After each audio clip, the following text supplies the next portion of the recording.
Hello everyone, welcome to my channel. साथियों, आज की कहानी है सत्संगति का जादू। आर्य समाज के महान विद्वान पंडित लेखराम जी आर्य समाज का प्रचार करने के लिए गांव-गांव घूम रहे थे। उनके व्याख्यान सुनने के लिए लोगों की भीड़ लग जाती थी।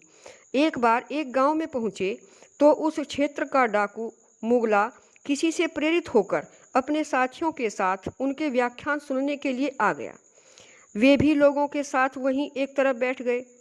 गांव के कुछ लोगों ने उसे पहचान लिया और धीरे धीरे सभी लोग इस बात को भांप गए। एक एक करके लोग वहां से उठने लगे। लोग जा रहे थे, लेकिन पंडित लेखराम जी ने भाषण देना जारी रखा। अंत में वहां पर केवल मुगला और उसके साथी रह गए। पंडित लेखराम जी उस दिन के व्याख्यान में कर्म के संबंध में बोल रहे थे।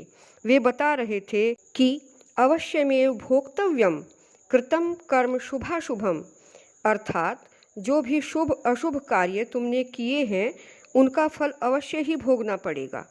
कर्म के फल से बचने का कोई मार्ग नहीं। दूसरे लोग न देखें, पुलिस न देखे, सरकार न देखे, लेकिन याद रखो कि एक आँख है जो तुम्हें हर समय देख रही है। तुम्हारे हृदय के भीतर जो कुछ होता है उसे भी यह जानती है। उससे कोई बच ही नहीं सकता। प्रत्येक व्यक्ति को उसके कर्मों का फल वह देती है।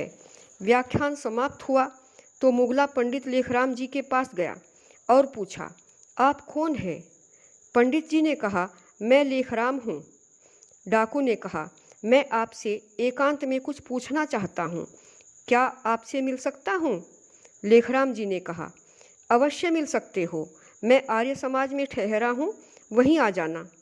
रात्रि के समय मुगला और उसके साथी लेखराम जी से मिलने के लिए आर्य समाज में जा पहुँचे।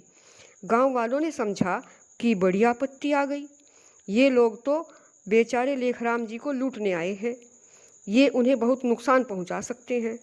परंतु मुगला ने हाथ जोड़कर पंडित जी से कहा, पंडित जी, आप कह रहे थे कि प्रत्येक कर्म का फल अवश्य भोगना पड़ता है, क्या यह ठीक है? पंडित जी ने कहा, 100% ठीक है। मुगला बोला, तो फिर तो मुझे भी अपने कर्मों का फल अवश्य ही भोगना पड़ेगा। मैं तो कई वर्षों से डाके मारता हूँ, मेरा क्या होगा? क्या इस दुष्कर्म के बुरे फल से बचने का कोई उपाय बता सकते हो?